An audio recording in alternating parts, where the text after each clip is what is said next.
Hello दोस्तों, आज पढ़ेंगे निंदा जिसके लेखक हैं हरिशंकर परसाई। क्या नाम है? हरिशंकर परसाई। कई महीने बाद आए थे। सुबह चाय पीकर अखबार देख रहा था कि वे तूफान की तरह कमरे में घुसे। साइक्लोन की तरह मुझे अपनी बाहों में जकड़ा तो मुझे धृतराष्ट्र की भुजाओं में जकड़े भीम के पुतले की याद आ गई। यह धृतराष्ट्र की ही जकड़ थी। अंधे धृतराष्ट्र ने टटोलते हुए पूछा, कहाँ है भीम? आ बेटा, तुझे कलेजे से लगा लूं। और जब भीम का पुतला उनकी पकड़ में आ गया तो उन्होंने प्राणघाती स्नेह से उसे जकड़कर चूर कर डाला। एक ऐसे मौके पर हम अक्सर अपने पुतले को अंकवार में दे देते हैं। हम अलग खड़े देखते रहते हैं। काश से क्या मैं गले मिला, क्या मुझे उसने समेट कर कलेजे से लगा लिया? हरगिज नहीं। मैंने अपना पुतला ही उसे दिया। पुतला इसलिए उसकी भुजाओं में सौंप दिया कि मुझे मालूम था कि मैं धृतराष्ट्र से मिल रहा हूँ। पिछली रात को एक मित्र ने बताया कि का अपनी ससुराल आया है और गास के साथ बैठकर शाम को 2-3 घंटे तुम्हारी निंदा करता रहा। इस सूचना के बाद जब आज सवेरे वह मेरे गले लगा तो मैंने शरीर से अपने मन को चुपचाप खिसका दिया और निस्नेह कंटीली देह उसकी बाहों में छोड़ दी।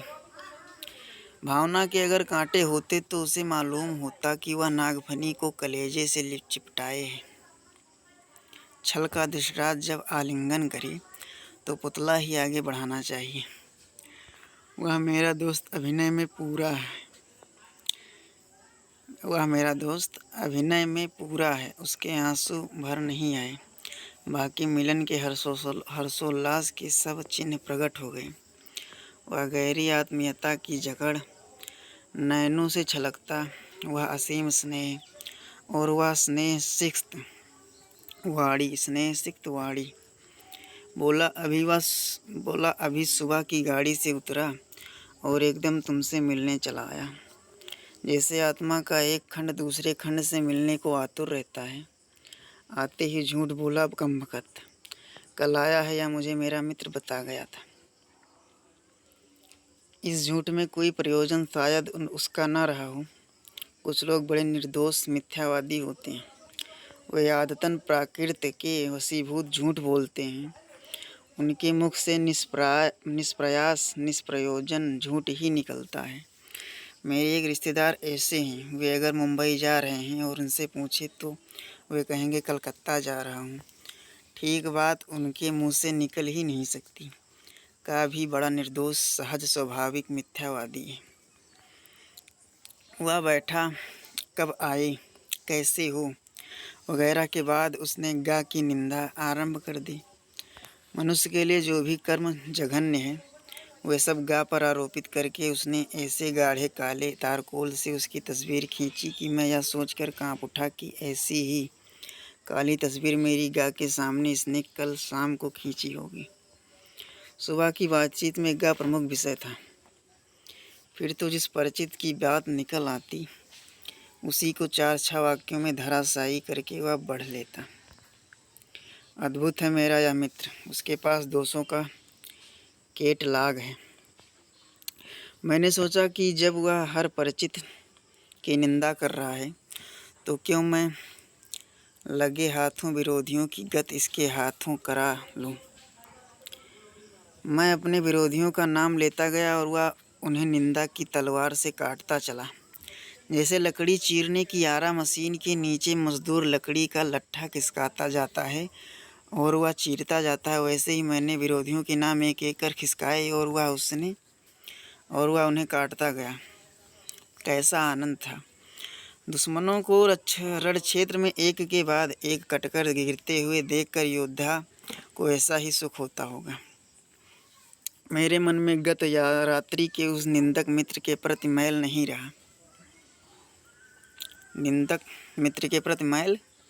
नहीं रहा। दोनों एक हो गए। भेद तो रात्रि के अंधकार में ही मिटता है। दिन के उजाले में भेद स्पष्ट हो जाता है। निंदा का ऐसा ही भेदनाशक अंधेरा होता है। 3-4 घंटे बाद जब वह विदा हुआ तो हम लोगों के मन में बड़ी शांति और तुष्टि थी। निंदा की ऐसी महिमा है। दो चार निंदकों को एक जगह बैठकर निंदा में निमग्न देखिए और तुलना कीजिए कि दो चार ईश्वर भक्तों से जो राम धुन लगा रहे हैं। निंदकों की सी एकाग्रता, परस्पर आत्मीयता, निमग्नता भक्तों में दुर्लभ है। इसलिए संतों ने निंदकों को आंगन कुटी छवाए पास रखने की सलाह दी है।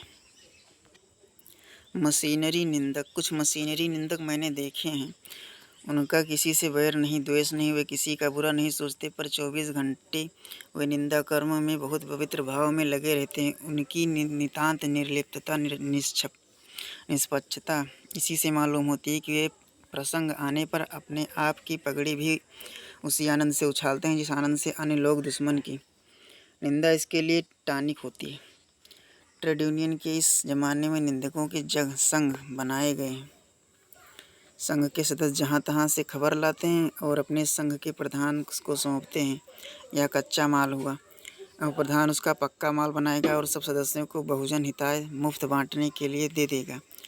यह फुर्सत का काम है, इसलिए जिनके पास कुछ और करने को नहीं होता वे इसे बड़ी खूबी से करते हैं। एक दिन हमसे एक ऐसे संघ के अध्यक्ष ने कहा, यार आजकल लोग तुम्हारे बारे में बहुत बुरा कहते हैं। हमने कहा, आपके बारे में मुझसे कोई भी बुरा नहीं कहता। लोग जानते हैं कि आपके कानों के घूरे में इस तरह का कचरा मज़े में डाला जा सकता है। ईर्ष्या द्वेष से प्रेरित निंदा भी होती है, लेकिन इसमें वह मज़ा नहीं जो मशीनरी भाव से निंदा करने में आता है। इस प्रकार का निंदक बड़ा ही दुखी होता है। ईर्ष्या द्वेष से 24 घंटे जलता है और निंदा का जल छिड़क कर कुछ शांति अनुभव करता है। ऐसा निंदक बड़ा दयनीय होता है। अपनी अक्षमता से पीड़ित वह बेचारा दूसरे की सक्षमता में चांद को देखकर सारी रात श्वान जैसा भौंकता है, कुत्ते की जैसा। ईर्ष्या द्वेष से प्रेरित निंदा करने वाले को कोई दंड देने की जरूरत नहीं है। वह निंदक बेचारा स्वयं दंडित होता है। आप चैन से सोइए और वह जलन के कारण सो नहीं पाता, उसे और क्या दंड चाहिए। निरंतर अच्छे काम करते जाने से उसका दंड भी सख्त होता जाता है। जैसे एक कवि ने एक अच्छी कविता लिखी, ईर्ष्याग्रस्त निंदक को कष्ट होगा। अब अगर एक और अच्छी लिख दी तो उसका कष्ट दुगना हो जाएगा। निंदा का उद्गम ही हीनता और कमजोरी से होती है। मनुष्य अपनी हीनता से दबता है। वह दूसरों की निंदा करके ऐसा अनुभव करता है कि वे सब निष्कृष्ट और वह उनसे अच्छा है। उसके अहंग की इससे तुष्ट होती है। बड़ी लकीर को कुछ मिटाकर छोटी लकीर बड़ी बनती है। ज्यों-ज्यों कर्म क्षीण होता जाता है त्यों-त्यों निंदा की प्रवृत्ति बढ़ती जाती है। कठिन कर्म ही ईर्ष्या, द्वेष और उनसे उत्पन्न निंदा को मारता है। इंद्र बड़ा ईर्ष्यालु माना जाता है, क्योंकि वह निठल्ला है। स्वर्ग में देवताओं को बिना उगाया अन्न वे बनाया महल और बिन बोए फल मिलते हैं। अकर्मण्यता में उन्हें अप्रतिष्ठित होने का भय बना रहता है। इसलिए कर्मी मनुष्य से उन्हें ईर्ष्या होती है। निंदा कुछ लोगों की पूंजी होती है। बड़ा लंबा चौड़ा व्यापार फैलाते हैं वे इस पूंजी से। कई लोगों की प्रतिष्ठा ही दूसरों की कलंक कथाओं के पारायण पर आधारित होती है। बड़े रस विभोर होकर वे जिस तिस की सत्य संकल्पित कलंक कथा सुनाते हैं और स्वयं को पूर्ण संत समझने की तुष्टि का अनुभव करते हैं। आप इनके पास बैठिए और सुन लीजिए, बड़ा खराब जमाना आ गया है। तुमने सुना, फला और अमुक अपने चरित्र पर आंख डालकर देखने की उन्हें फुर्सत नहीं होती। एक कहानी याद आ रही है। एक स्त्री किसी सहेली के पति की निंदा अपने पति से कर रही है। वह बड़ा उचक्का अगाबाज आदमी है, बेईमान से पैसा कमाता है। कहती है, मैं उस सहेली की जगह होती तो ऐसे पति को त्याग देती। तब उसका पति उसके सामने यह रहस्य खोलता है कि वह स्वयं बेईमानी से इतना पैसा कमाता है। सुनकर स्त्री स्तब्ध रह जाती है। क्या उसने पति को त्याग दिया? जी नहीं, जी हाँ, वह दूसरे कमरे में चली गई। कभी कभी ऐसा भी होता है कि हमें जो करने की क्षमता नहीं हुआ यदि कोई करता है तो हमारे पीले अहंग को धक्का लगता है। हमें हीनता और ग्लानि आती है। तब हम उसकी निंदा करके उससे अपने को अच्छा समझकर तुष्ट होते हैं। उस मित्र की मुलाकात के करीब 10-12 घंटे बाद यह सब मन में आ रहा है। अब कुछ तटस्थ हो गया हूँ। सुबह जब उसके साथ बैठा था तब मैं स्वयं निंदा के काला सागर में डूबता उतरता था, कल्लोल कर रहा था। बड़ा रस है न निंदा में। सूरदास ने इसलिए निंदा सबद रसाल कहा है।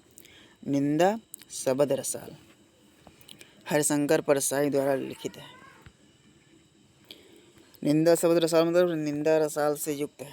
अब आएंगे शब्दार्थ देखेंगे। निमग्न माने लीन, साइक्लोन माने चक्रवात, तेज और धूल भरी चक्कर काटती हुई आंधी, महिमा माने महत्ता, उद्गम माने प्रारंभ, निष्कृष्ट माने चीन, नीच निकृष्ट, मशीनरी माने लगन, तत्परता एवं कार्य के लिए कार्य की भावना की ओर संकेत, बहुजन हिताय माने अधिक व्यक्तियों की भलाई के लिए, धृतराष्ट्र की जकड़ माने जन्मांध धृतराष्ट्र,